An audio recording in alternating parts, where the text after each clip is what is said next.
ബിസ്മില്ലാഹിർ റഹ്മാനിർ റഹീം.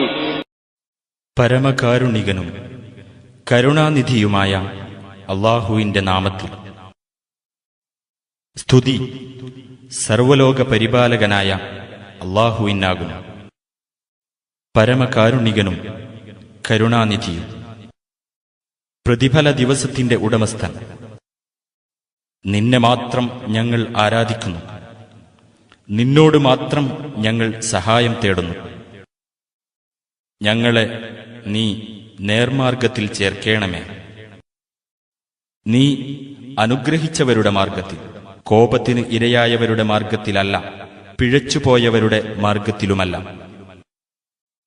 അത്യുന്നതനായ നിന്റെ രക്ഷിതാവിന്റെ നാമം പ്രകീർത്തിക്കുക. സൃഷ്ടിക്കുകയും സംവിധാനിക്കുകയും ചെയ്ത രക്ഷിതാവിന്റെ, വ്യവസ്ഥ നിർണയിച്ചു മാർഗദർശനം നൽകിയവനും, മേച്ചിൽ പുറങ്ങൾ ഉൽപ്പാദിപ്പിച്ചവനും, എന്നിട്ട് അതിനെ ഉണങ്ങിക്കരിഞ്ഞ ചവറാക്കി തീർത്തവനുമായ രക്ഷിതാവിന്റെ നാമം.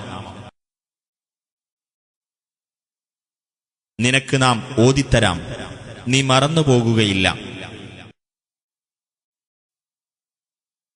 അല്ലാഹു ഉദ്ദേശിച്ചതൊഴികെ തീർച്ചയായും അവൻ പരസ്യമായതും രഹസ്യമായിരിക്കുന്നതും അറിയുന്നു.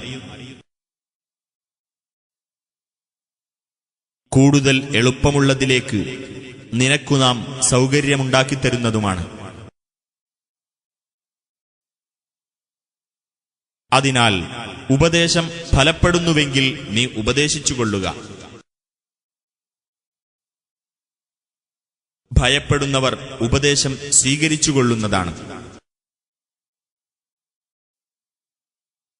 ഏറ്റവും നിർഭാഗ്യവാനായിട്ടുള്ളവൻ ആ ഉപദേശത്തെ വിട്ടകന്നു പോകുന്നതാണ്. വലിയ അഗ്നിയിൽ കടന്ന് എരിയുന്നവനത്രേ അവൻ. പിന്നീട് അവൻ അതിൽ മരിക്കുകയില്ല, ജീവിക്കുകയുമില്ല. തീർച്ചയായും പരിശുദ്ധി നേടിയവർ വിജയം പ്രാപിച്ചു. തന്റെ രക്ഷിതാവിന്റെ നാമം സ്മരിക്കുകയും എന്നിട്ട് നമസ്കരിക്കുകയും ചെയ്തവൻ. പക്ഷേ നിങ്ങൾ ഐഹിക ജീവിതത്തിന് കൂടുതൽ പ്രാധാന്യം നൽകുന്നു. പരലോകമാകുന്നു ഏറ്റവും ഉത്തമവും നിലനിൽക്കുന്നതും.